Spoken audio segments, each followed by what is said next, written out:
महाराज जी, आपके चरणों में कोटि कोटि प्रणाम।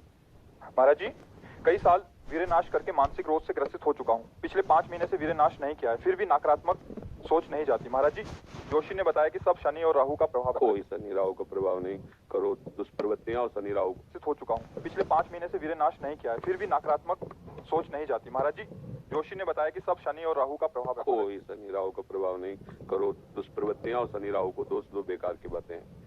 कोई किसी को सुख दुख नहीं देता, हमारे आचरण ही हमारे को दुख देते हैं, पक्की बात समझ लो।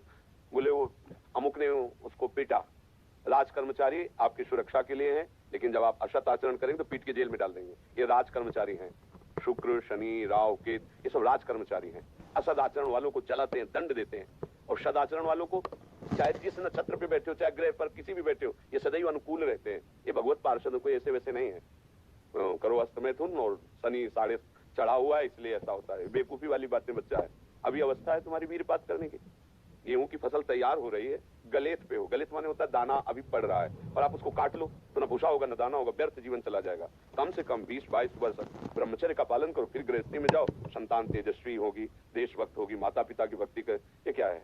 उद्दंडता बच्चा, ये कहीं भी सुख प्रदान करने वाली नहीं। ज्योतिषाचार्य, दुनिया के आचार्य सब उसी परम पिता परमात्मा के ज्ञान को ही बता रहे हैं। जो सही माने में ज्योतिषाचार्य है, वो सबसे बड़ी ज्योतिषी है कि भाग्य विधाता हमारे कर्म है। अवश्य में भोक्तव्यम कृतम कर्म शुभाशुभम। ठीक अपने कर्म कर लो, कोई तुम्हें बिगाड़ दे तुम्हें बताना।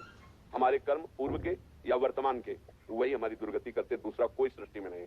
को न काहू के सुख को दुख कर दाता, निज कृत कर्म भोग सुन आता। बिल्कुल सिद्धांत समझ। अभ्यास गलत किया है, कोई भी देवता तुम्हें नहीं बचा सकता। गलत अभ्यास किया है, अपना नाश स्वयं कर रहे हो, किसी देवता या किसी का दोष नहीं। काले कर्म में ईश्वर मिथ्या दोष लगाए। ये आचरण गंदे बंद करो बच्चा। नाम जप करो, सात्विक आहार करो, आधा घंटा दंड बैठक मारो, व्यायाम करो, दौड़ो, अभी सब ठीक हो जाएगा। अरे पीछे गलती, यद्यपि ये गलती ऐसी पूरे जीवन भर भोगना पड़ता है, क्योंकि बाल्यावस्था का वीरपात बिल्कुल जीवन को नष्ट कर देता है। इसीलिए बालकों को गुरुकुल में रखा जाता था, चाहे वो राजकुमार हो चाहे किसी का बालक हो। वहां वो एक साधुता से जितेंद्रीय होकर के फिर गृहस्थ धर्म में जाता था। 10-20-50 वर्ष गृहस्थी में रहा, कुछ उसका बाल बाका नहीं हुआ, फिर वो विरक्त होकर के आंतरिक, फिर वो जितेंद्रीय होकर के परमात्मा को प्राप्त कर ले। आज हमारी बाल्यावस्था से मोबाइल का संग है, गंदे बच्चों का संग है, अब ये गंदी आदतें हो गई, सर्वनाश हो गया। अब सोचो ये अवस्था तुम्हारी चिंता सुख से ग्रसित होने की है, आनंद में उमगने की है, अभी नौ किशोर अवस्था है। ये तो मस्ती वाली, क्योंकि मस्ती हटा दी, अब रह क्या गया जीवन में।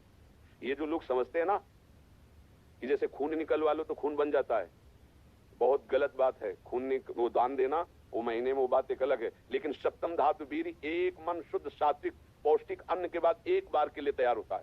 और यहाँ बच्चे खिलवाड़ में 2-2 3-3 बार रोज, अब क्या होगा उनका? हड्डियों तक की सामर्थ्य नष्ट हो जाएगी, कुछ दिनों बाद देखना बंद हो जाएगा, ऐसे चौंधियाने लगोगे, खड़े होने में चक्कर आएगा, कमर दर्द करेगा, पैरों में टूटन बनी रहेगी, दिमाग में टेंशन बनी रहेगी, पढ़ोगे तो कुछ याद नहीं रहेगा, स्मृति नष्ट होने लगेगी, एक नास्तिकता छा जाएगी, फिर जीवन भार लगेगा, फिर नशा में उतर जाओगे, फिर तो बस गए, फिर गए।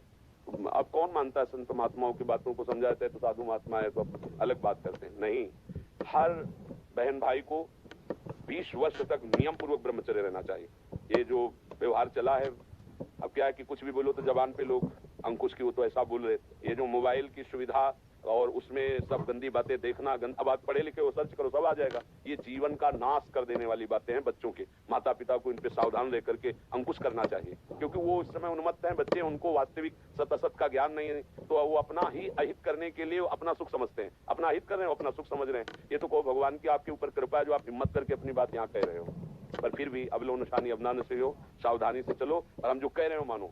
आधा घंटे व्यायाम निश्चित करो, सबको करना चाहिए, चाहे स्त्री शरीर हो चाहे पुरुष शरीर हो। एक बार शरीर को बहुत एक्टिव करना चाहिए। ये शरीर हम नहीं है। जैसे आप मोटरसाइकिल सुबह सुबह आप बैठो तो पहले क्या करते हैं, हाई रेस में डाल करके उसको एकदम गर्म करते हैं ना, तब खुल जाए। आप चलो ऐसे हाई रेस में इसको लाओ, 10-15 मिनट दंड बैठक व्यायाम प्राणायाम आसन आदि के, फिर अपनी दिनचर्या करते हो तो आप संयमी रहोगे, आपके प्राण पुष्ट रहेंगे, आपका अन्न पचेगा, कोई भी चोट आदि बहुत कम मात्रा में आपको कष्ट देगी, हर बीमारी से लड़ने के सामने। अब यहाँ सुबह 10 बजे तक सो रहे, व्यायाम क्या करेंगे, प्राणायाम क्या करेंगे, आसन क्या करेंगे? सूर्य जिसके सोने पर उदय हो गया, उसकी आयु बुद्धि स्त्री कांति सब क्षीण हो जाती। कौन मानता है? रात्रि के 2-2 3-3 बजे तक जगना और सुबह 10-11 बजे तक सोना, ये दिनचर्या है। तो हमारी राय है सात्विक भोजन कीजिए और व्यायाम कीजिए। करते हो व्यायाम है? कभी ये कोई ऐसा तो, और कभी कभी जो व्यायाम करते हो बीमारियों का निमंत्रण देते हैं। आज आप लगाओ 20 दंड और 50 बैठक और 5 दिन छोड़ दो, पूरा शरीर दर्द करेगा। फिर लगाओ, फिर वह दर्द करेगा। रोज अगर नियमित करोगे तो वही पच करके आपके शरीर को पुष्ट करेगा। ये शरीर दुर्लभ बात है, दुर्लभ हो मानुष हो देहो, लेकिन एक क्षण में नष्ट हो जाने वाला है। इसकी दुर्लभता है संयम नियम से चलकर स्वरूप बोध कर लो या भगवत भजन करके भगवत प्राप्ति कर लो। अगर ये नहीं तो फिर क्लेश ही क्लेश, अशांति ही अशांति है। अभी सावधान हो जाओ।